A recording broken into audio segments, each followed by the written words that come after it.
Good Monday morning, everybody. I am Angie Callen, your host of No More Mondays, the podcast where we believe you can have a thriving career or business and an amazing life on your terms. And I have the privilege of bringing you amazing people who are doing just that, but are also coming with stories and strategies to help you live and work more authentically. And today's guest knows a thing or two about workplace culture and happiness because she has spent almost 30 years in the trenches of human resources, God bless her, helping people and businesses do more than just make it through and survive, but thrive. Renee Marchak is the founder of Level Up Career Coaching and the creator of the Change Makers Circle, where she has collected a group of peer HR people who are like-minded and doing the same thing, all out with the mission of transforming employee engagement and the employee experience so that we can ditch the whole checkbox requirement and actually adopt this as a culture and business driver.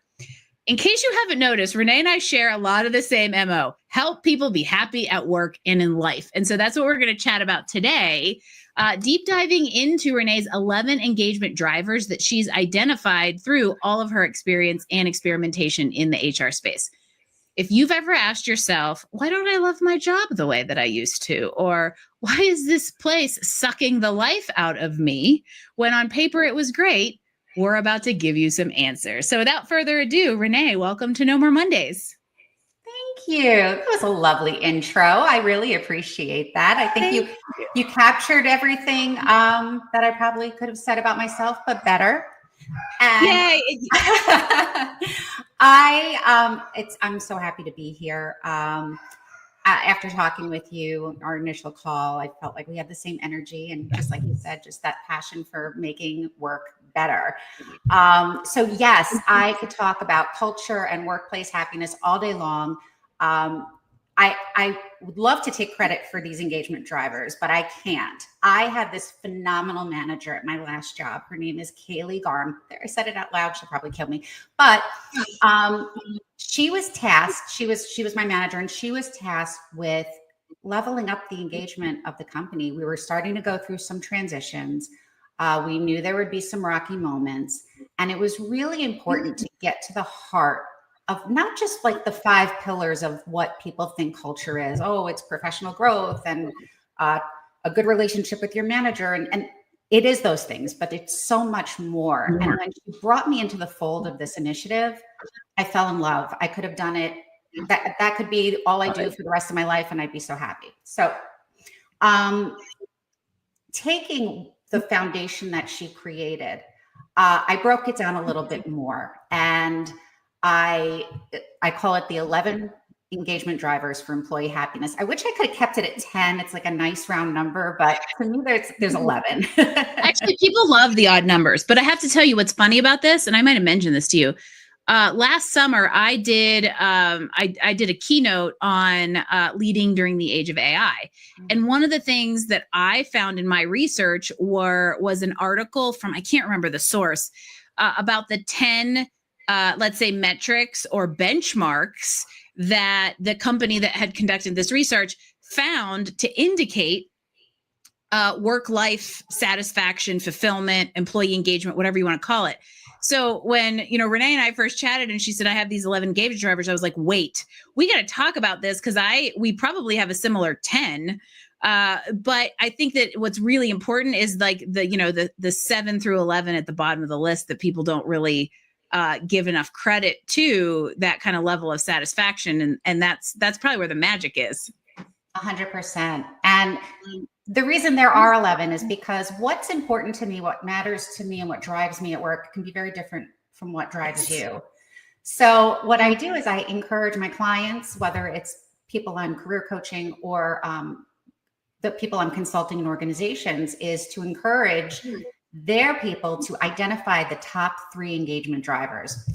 So the way we define these drivers is they are the key factors or elements within an organization that significantly influence the employee's level of engagement, the employee's level of motivation, and the commitment to their work. Because kind of like dating, not that I would know, I've been married for 26 years, but it's okay. I use dating analogies all the time in all aspects of career. And I'm like, I talk about applying to jobs like swiping on apps that I luckily have never had to have on my phone. So I feel you. However, there are a lot of similarities. And I actually want to tell everyone what the 11 drivers are. So, tell us your dating analogy, and then we'll actually run through them all. Absolutely. It's a good segue into that anyway. The dating analogy is you go on, I don't know what it is, Tinder or whatever, and you're seeing all like these cute, potential suitors. Oh God, I sound so old saying that. But, they're, in my case, like if I were to be looking for a man, he would, if he was handsome, he was polished, he said all the right things, he was funny. And it's just like, you meet, you're thinking the stars align. Like I have a Nicholas Sparks novel in my mind.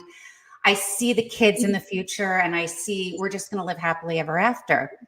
And it just seems so perfect. And then 3 weeks later, 6 weeks later, maybe 3 months later, it's like, you're looking at this person. It's like, what did I ever see in you? And the young kids, the kids to this day call it the ick, right? It sets in. Either they only talk about themselves or they really don't have a sense of humor, whatever the case may be. But it's the same thing when people look for jobs, right?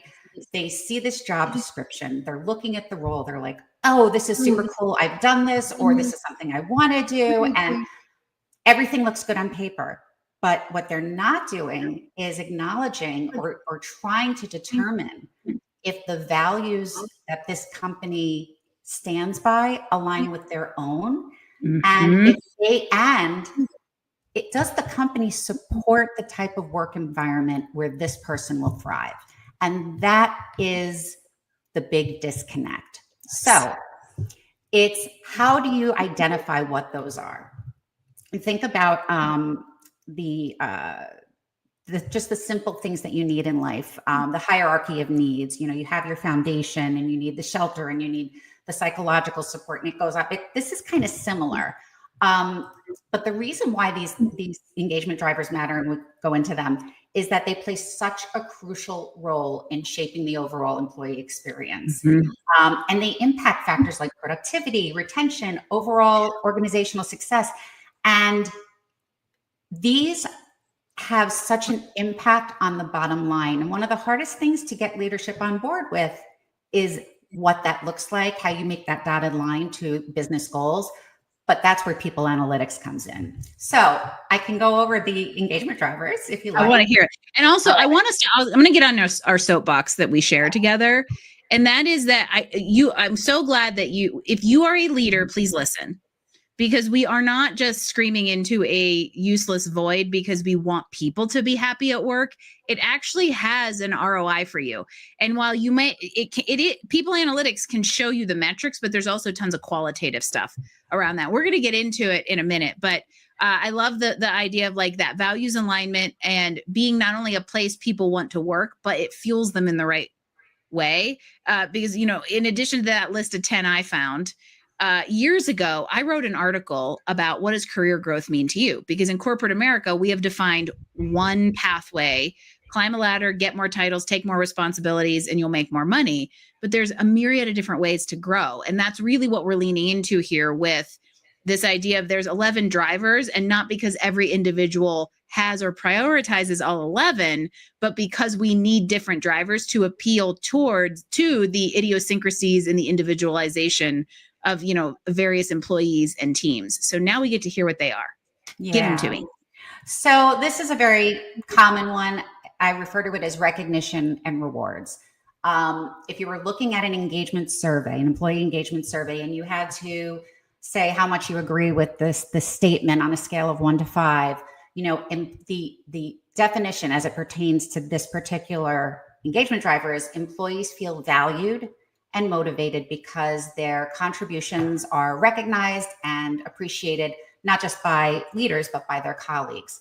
And that's one engagement driver. So if you were to look at an engagement survey, you would say, well, how, and you're sitting in your office and you're like, well, do I really feel this way? Like, do I feel valued? Do I feel motivated? and then you assess it. The next one, this is my number one, trust in manager. That's a lot of people's number one, Renee. You'll see a lot of these overlap. Based on exit surveys where over 50% of people say they're leaving because of a manager, that's a hot one. 100%. A lot of these overlap, and I have just found that if I have trust in my manager, a lot of these actually just fall into place. Yeah, isn't that interesting? Yeah. So trust in manager, it's the ideal state of excellence is as an employee, you believe that your manager is available to you, that they're invested in your overall well-being and professional growth. So to your point, people don't leave jobs, they leave managers. They leave people. Yeah. So the next one is physical work environment. And that's exactly what it means. It's like, whether you're working remotely, whether you're working on site, are you comfortable in your surroundings? Are you safe? Do you feel physically and emotional? Well, emotional is another engagement driver, but do you feel physically safe? Is your chair like ergonomically suited for you? But in addition to that, do you have all the tools and resources necessary for you to basically be set up for success?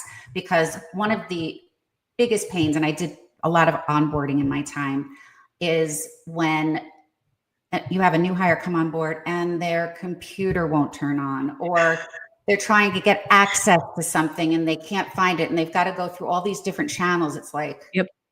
That's what I mean. Like, that's part of your physical work environment. Do you have everything that you need, whether it's a good chair and desk or access to resources and tools? Do you have everything you need to do your job? Yeah, don't overlook giving somebody a working laptop on day one, especially if they're remote, because otherwise you just made their first day pretty miserable. And I've seen it happen. Oh my gosh, that is the hill I'll die on. I worked for a company where we were transitioning after an M&A, and I oversaw the onboarding, I had to transition everything over to what the new company was doing. I cannot tell you how many times I got calls at like the 11th hour from new hires saying, I still haven't received my laptop, and they're supposed to go through orientation the next day. So it takes a lot of finessing and some serious collaboration across departments to make sure everything is in place. But we got those small things can go a long way to making somebody feel like you thought ahead a little bit. And I think that's a lot of these, some of these are obvious, right? Making sure that we're rewarding people in the way that they want or are motivated to be rewarded. The trust in manager, which I'm guessing is probably the most common top one. But don't overlook the fact that having a space, if somebody's coming to a physical office, having their space set up and the good old cubicle ready for them makes them feel like you thought ahead and that they're wanted. And that can create a really, really great foundation. Okay, so what's our fourth one? So the fourth one is psychological safety. This is, again, I call it the end state of excellence. Employees should feel safe bringing their authentic selves to work without fear of judgment, because the organization is committed to driving inclusivity and a sense of belonging. And this includes DEI, this includes employee resource groups. But it's also like, can I come to work, whether it's remote or on site, and feel like I'm wanted there? Are you listening to my opinions? Are you really collaborating with me? Are you bringing me into the fold? Because I've been the victim of this and I've seen others be the victim of this. You come into an environment where it could be rather competitive, or people see you as a threat and they just want to shun you out for no other reason than you exist. So I experienced this when I was an engineer. Am I going to go to work and be beat up by my manager today for nothing other than the fact that I wasn't at my desk at 7 a.m., even though I was there at 9 p.m. And I think there's a close link to, you could think about this of like the appreciation, I think is a very fundamental aspect of psychological safety that you have to be careful not to conflate with the reward and recognition piece, because somebody feeling appreciated is different than saying, hey, I'm recognizing you for a contribution. And if you, for instance, don't give them a voice, or if they speak up, you step all over it, they're going to shrink, and then they're not going to perform and be productive. And that's a negative. Not only are you not leveraging the advantages of thinking about this, you're now creating a negative action and likely departure on their end. 100%. And we're going to talk about employee voice is actually one of the drivers. So we're going to talk about that as well. But yeah, and you'll see like these definitely overlap and they all play into each other. So the next one is confidence in leadership. Not to be confused with confidence in your manager. This is confidence in the executive leadership team's ability to provide strategic direction, navigate challenges, and make decisions at the broader level in the best interest of the organization. And the analogy I use, and I know this is not going to sound great, but the analogy I use is the parent-child relationship. Your child needs structure and barriers and boundaries and discipline. Exactly. And trust that your parents are going to hold your hand when you cross the street. They're going to make sure that when they're driving you to school, you have everything that you need, like it's all set up. And when the big, scary, like questions come, they can navigate it because that's why they're in that position. Same thing with leadership. Gosh, there's so much I could say about this, but having that confidence that they're going to be transparent, not that means that they have to tell you everything, but even just be transparent enough to say, I don't have the answer, but I'll get back to you. Or that there's some like connection, right? I work like, even if you are a new grad working at let's just call it the bottom, doing that in a vacuum does not typically build a sense of loyalty and connection to the bigger picture. I have lots of lessons for being an engineer on what are not the 11 engagement drivers. And I still remember my very first engineering job.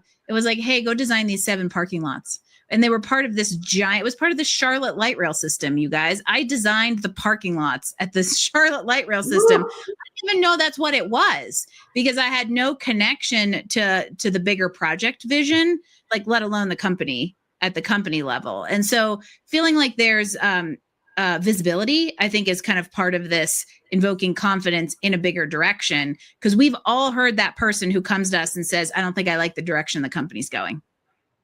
100%. Yep. Yeah. And also this is where engagement surveys come in. This is another hill I'll die on. You have your confidence in leadership comes also from when you do share feedback, they are going to act on it if it's within reason. And when you're continuing to give people these engagement surveys to fill out, or you're doing these focus groups or whatever it is, and you don't do anything about it, they start losing trust in leadership really fast. And I've seen this so many times. And people talk about like survey fatigue. And I heard someone say, no, there's no such thing as survey fatigue. They're just fatigued from doing these things and not seeing anything with different. no results from them. Exactly. I think this is very similar to it's a walk the walk, talk the talk thing. Just like we see companies that have totally empty values listed on a website. Where do those actually show up in the day, or are you throwing them on a website as a marketing tool? This is another checkbox. Like, yep, we're doing employment surveys because that's what we're supposed to do, but there's no intention from the get-go to even leverage anything that comes out of it, which goes back to, again, an overlap with the voice, right? You're asking people for feedback that you have no intention, and they know through your actions are never going to go anywhere or do anything. So what's the point? What's the point? You brought up a really good thing that I want to just expand upon. You talked about the core values. The other thing about core values, and you're right, if it's just writing on a wall and it's not being modeled, then that's writing on the wall. But you need to leadership. It needs to start at the top, and that's where. And now, granted, culture is everybody's responsibility, but the leaders need to model the behavior that represent their core values in order to get everybody on the same page. And that's truly how you build a culture. So Because if you don't have that, let's say top down, bottom up cultural alignment, somewhere in the middle, you're going to get the rub. And guess who that poor soul is? The good old middle manager whose life sucks right now, or HR who's got to hear about it. Because you're at the point of having to take the friction between the two and deflect it and figure out what to do with it. Don't create that kind of resistance. It's very easy. It's easier to avoid it than we all think. Okay, what number are we on? One, two, three, number 4, 5, 6. Okay, where are we? So we're in confidence and leadership. Yeah, we just saw that one. That one is a whole episode, by the way. The confidence in leadership and strategic direction. I have little notes here. I just want to make sure I'm following the right order. Okay, autonomy and freedom to innovate. This is one of my top 3. This is when, again, ideal state of existence, employees are empowered to make decisions and have the freedom to be creative and innovative in their work. This is so important to me. And it's because I have worked for several organizations where I didn't have a big budget to work with. And so I worked very grassroots, and I actually loved it. I loved it because I was able to obviously exercise innovation and creativity and really see things through and execute in the manner that really showed my strengths. And that was my number 1 for a while, until I was watching my relationship build with my former manager, Kaylee, who's actually a dear friend of mine now. And I realized that the reason why trusted manager became number 1 is because she gave me that autonomy and the freedom to innovate. And how closely linked are those? Also very evident in the fact that you became an entrepreneur, where you have creativity, freedom, and autonomy, and the ability to use it to innovate. Side note, newsflash for anybody out there thinking about it. But isn't that interesting how almost 2 sides of the same coin became so obvious? It helped you realize one of your top drivers. Exactly. So yeah, this is a huge one for me. It is what I love doing the most about my job, and I can pivot the way I want. But when managers, and it has to come from the managers, when they truly believe in their team members as the subject matter experts in whatever their vertical is, and they give them that autonomy and they give them that trust, the rewards are tenfold. I mean, you come to work and you're excited to be there. I mean, this one's a big one for me. Yeah. And I don't know why you as a leader, you out there, the royal you listening, don't want to be surrounded by happy workers, right? It just seems so bass backwards in so many ways. And that's where we get back into like those ROI and metrics and business drivers that this stuff really does, because like you said, productivity, retention.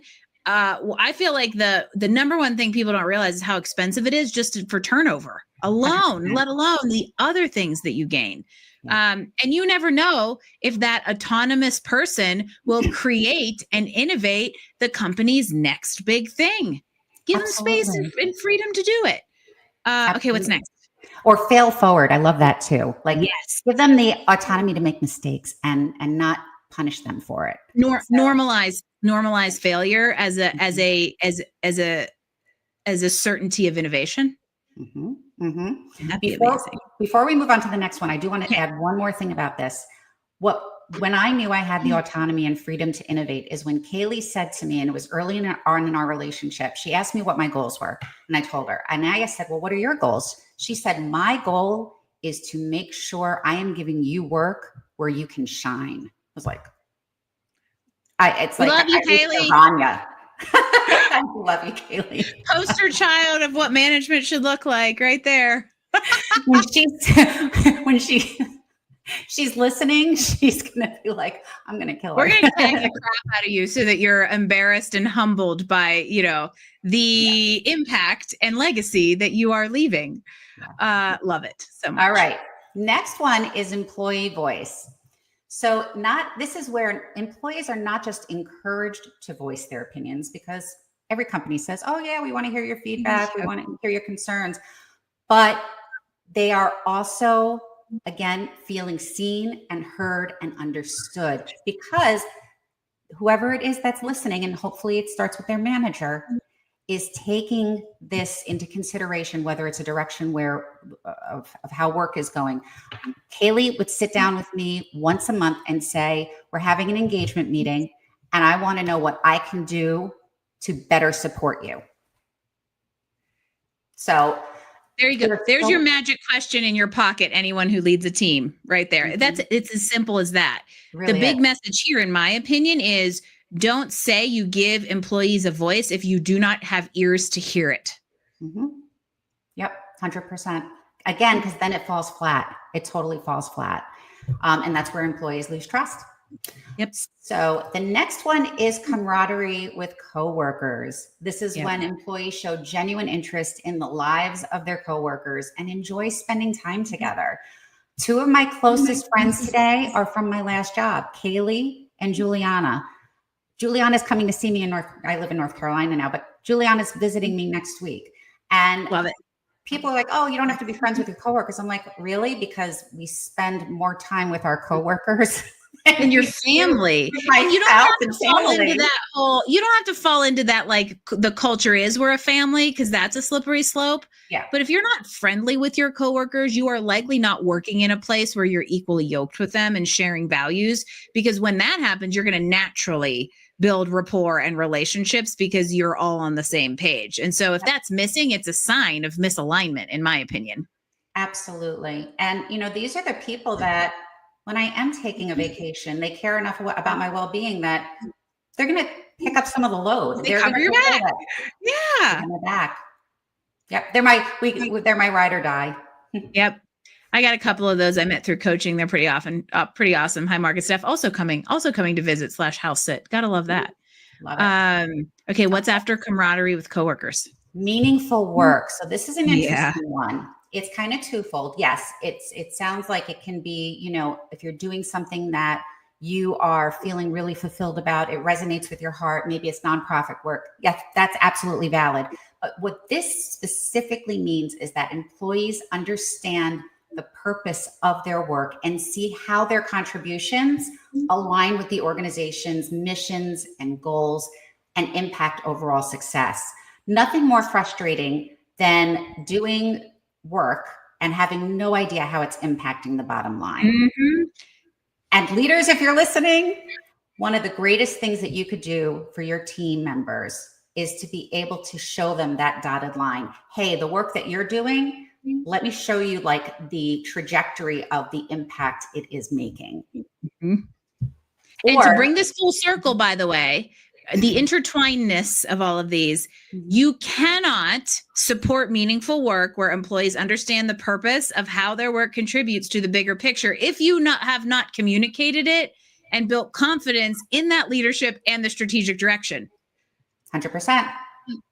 Yep. Again, it all overlaps. It's pretty amazing. Yeah. And I think if you have a really good leader, a really good manager who truly believes in this, in the work that we're doing here, this is all going to be almost seamless for them because they're going to hire people who also are champions of this work. Yeah. And people are going to have, people use the word like-minded, and I guess it could be taken the wrong way. But when I think about like-minded, I think we share the same values. And when you're hiring people who really share the same values and will demonstrate those values, like this all falls into line. Yeah. Sometimes when we're hiring and there's a misalignment, that's where it could get really tricky. So so that is meaningful work. And then employee well-being. Now, I really think if an employee is feeling truly cared for, all of these engagement drivers are falling in line.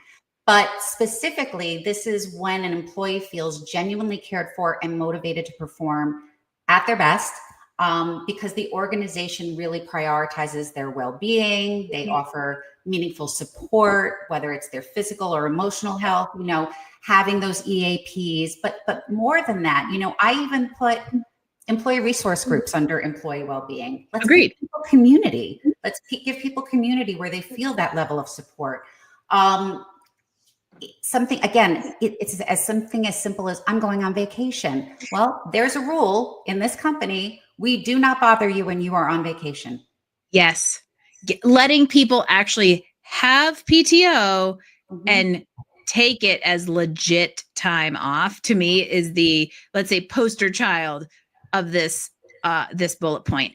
But again, as we think about how you're totally right in that there is kind of an order of these, because if you get physical and psychological safety right, there's a very good chance you are hitting the mark or 90% there on employee well-being. So they really do kind of build. And if you're paying attention to one, it stacks and ends up culminating into, firing on all cylinders. Yeah. Agreed. And then the final one is professional growth and development. I love that what you called out in the beginning, like growth is not necessarily linear. Professional growth and development, if you have a company that's truly invested in it, they are committed to the employee's long-term success. They will foster a culture. Oh, wow, my New York accent just came out. Well, they will foster a culture. We got another Syracuse part of the family here, everyone who is in the Callan family in Syracuse. Oh, funny. They will foster a culture of continuous learning and development, career advancement, and personal growth. But here's something that I have found, and I am finding that more leaders are getting on board with this. Not every, to your point, like not everybody's going to grow up into people management per se. And certainly not everyone should. No. But that doesn't mean that they don't deserve a path to grow in. They can grow out. It's investing in their professional development, getting them to certifications, getting them to conferences, but also they can advance as subject matter experts, as architects. They may not want to be a people manager, and maybe they don't have the skills to be a people manager, but that shouldn't be a requirement to grow in a company. Absolutely. And unfortunately, generally speaking, corporate culture, the corporate culture, not a corporate culture, has defined it as such.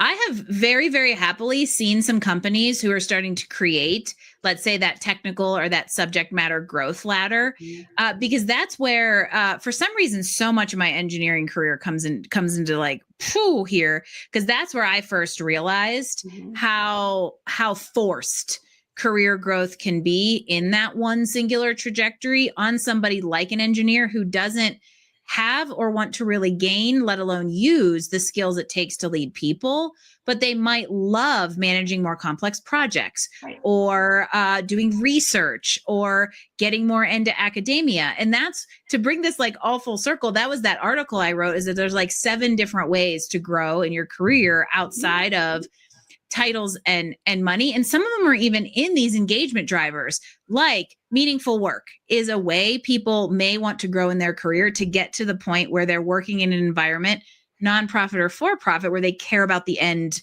deliverable. Or some people really want to work in a place where they love their coworkers, and that is the type of growth they want. Others want to work in a culture that's aligned. So I find it really interesting that the 10 drivers before this are also kind of synonymous with the different professional growth triggers people may want, because if we're aligning the way people grow with the way they want, they're satisfied and engaged. And that's, I think if you can really identify what your top 3 engagement drivers are, or if you are a manager and take the time to sit down with your employees, I also call it finding your love language at work. Yeah. You ever hear of the 5 love languages? We have we all know the book, The 5 Love Languages, except for that you can't have touch be one of your love languages at work, people. Let's just lay that out right here. I know. Physical touch, no. One. I heard someone referred to HR as the no touchy department. You're at a good point. So let's let's take all these and that we package them up in a little bow. You can get these through Renee, by the way, and we'll talk more about how you find her in a second. But let's say somebody out there is like thinking, they're like, ooh, I'm either not in a place I want to be, or I'm a leader. And I'm sitting here thinking, I don't think my team is checking half of these boxes. Where can a leader start with beginning to kind of work through and evaluate where they stand in these drivers? Talk to your team. Get those one-on-ones. Communicate. It's not, there's these great frameworks and assessments, and you can do all of that, right? But if you're not communicating with them, if you're not just asking the difficult questions, and when I say difficult, it means what they say may reflect poorly on you initially, but when you have that information, you'll know how to best support them. Everyone's different. And that's what these, for managers, it's so important to know what these are so that you know how to best support your employees. The very first leadership training I ever went to was like 10, 15 years ago. And I remember the facilitator asked, what is the most important thing a manager can do for their team? And people raised their hands and they were all right questions, support them, train them, listen to them. It was all valid. And at the end, he goes, it's really simple. It's to make sure your team is okay, period. End of story. Whatever that looks like, whatever that sounds like, but it's also different for every person. I'll add this one thing to it as well. A great training that I recommend for leaders is situational leadership. It's Ken Blanchard's, the 4 development levels. And because it really tailors the way you support, the level of support you give a team member based on their development level for a particular project, not who they are overall. And so it's about meeting them where they're at. Yes. I love it. I love meeting where they're at. So I have kind of a loaded question that could open up a giant can of worms, but I'm really genuinely curious to hear your thoughts on this, because I'll clearly have opinions on why do you think this whole conversation that we have just spent the last 36 minutes and 30 seconds having is so critical in this moment in corporate culture? Whew. Told you it was loaded. Yeah. Okay. So right now, we are a country that is very much divided, obviously from a political standpoint, and then the politics that impact the economy or, particular organizations. We have to have a place where employees feel safe to come during the day. Yeah. Or if it's at night, if they work at night. It has to be a safe zone. It has to be the anchor, right? Where we can put all of that aside because it's like, all right, I don't have to ride the waves when I'm at work. I can just be focused and I have an anchor there. No matter what the rest of the world is doing, I know what I'm doing day in and day out. I know what to expect. I know who I'm working with. It's having that consistency and the shared values. Yeah.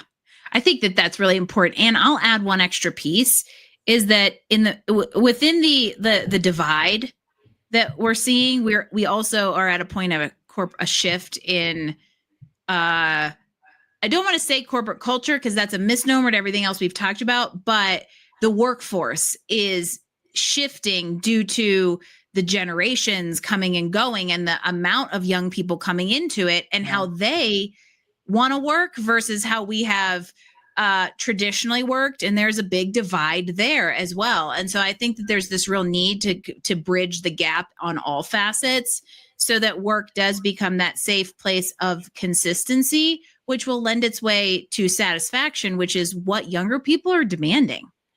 That is such a great call out. In the last Changemakers Circle, I had a consultant in there. Her name's Cheryl Lamaglio, and she won't mind that I say that.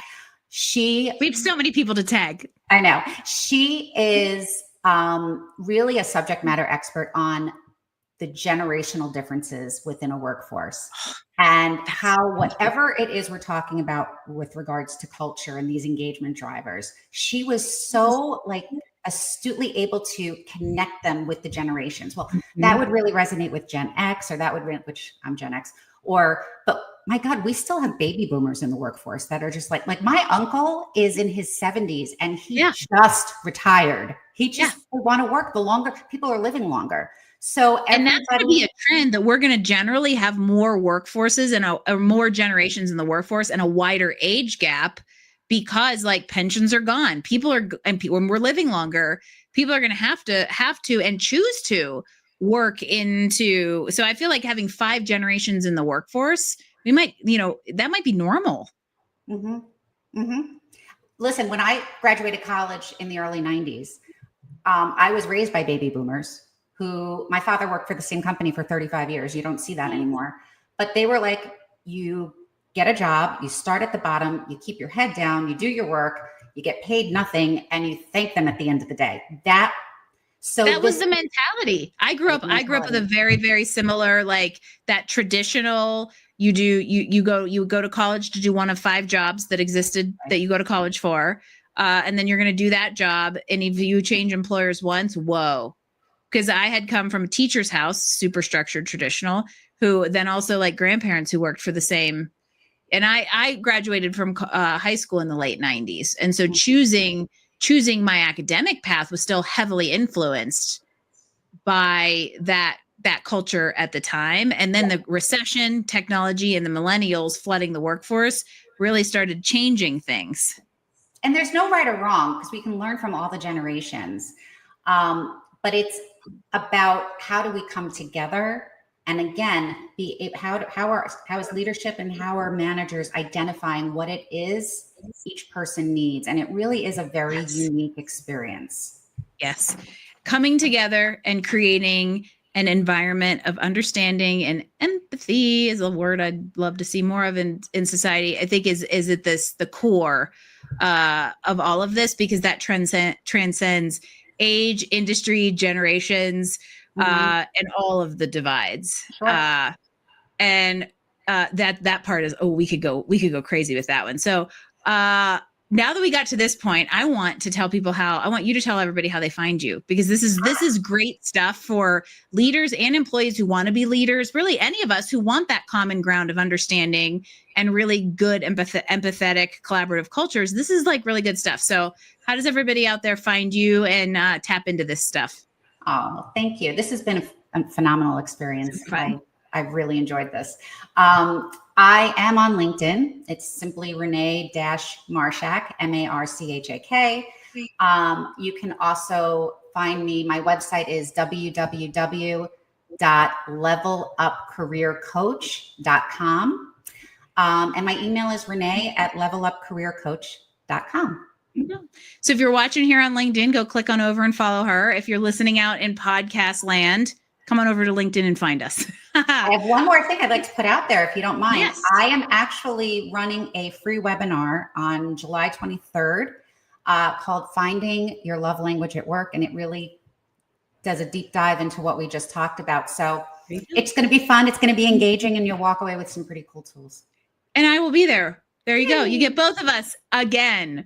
And we need more people talking about this, because employee engagement isn't about like snacks and beer after work and ping pong, which for a long time it was. Yeah, I could wear a t-shirt, jeans, and flip-flops to work, and that's the kind of culture I want. It really is about trust and all of the things that trickle down from it, from meaningful work to growing the way we want to liking who we're surrounded by. We want to create places where people want to go and they feel good going. And these 11 drivers are a fantastic roadmap to that. So go find Renee, tap into this stuff, come see us on the 23rd and learn more about your work love language. And before we say goodbye to everybody, let's leave them with one more little pearl of wisdom. I'm going to put you on the spot. Okay. Leaders. If every leader out there in corporate America could improve just one thing on that list of engagement drivers, which one would you pick and why? Trusted manager. Yeah. Because it starts and ends with your manager. It really does. The other ones are very important, but if you don't have a manager that is promoting you, that spotlight, and I don't mean promotion, but that is really in your corner and giving you the opportunity to exercise all of these engagement drivers, it's not going to work. So there should be an expectation in the overall culture that we have managers that are doing this. Have your people's back and mean it. Yeah. That's what trust looks like in a team. Everybody out there, download Renee's 11 drivers, go over to her profile on LinkedIn and find them. You go back and listen and take notes. I took notes through this whole podcast, everyone. Pick one and start. Just start. Whether you're a leader or whether you are an employee who has the opportunity to influence culture, maybe by liking your colleagues a little bit more. I'm going to challenge you to think about one thing you could bring to the workplace that would make you and those around you a little happier. And if you are so bold, tag Renee and I, or send us a message and let us know what you chose and what you did and the difference it makes, because we want to hear from you and how this stuff actually changes engagement at work. So Renee Marchak, thank you so much for being on No More Mondays. This was a fantastic conversation with really, really great practical advice. Thank you so much. Super fun. Always a good time on a Monday morning. I am Angie Callen, and this has been another edition of No More Mondays podcast. Again, big thanks to Renee Marchak for reminding us how important engagement is, and that it isn't just an initiative or a checkbox. It's really an invitation to build a workplace where people want to go and want to contribute. And that could change the world one workplace at a time. We're bold. We think big around here. Are you creating a place like that? I'll see you next week for another episode of No More Mondays.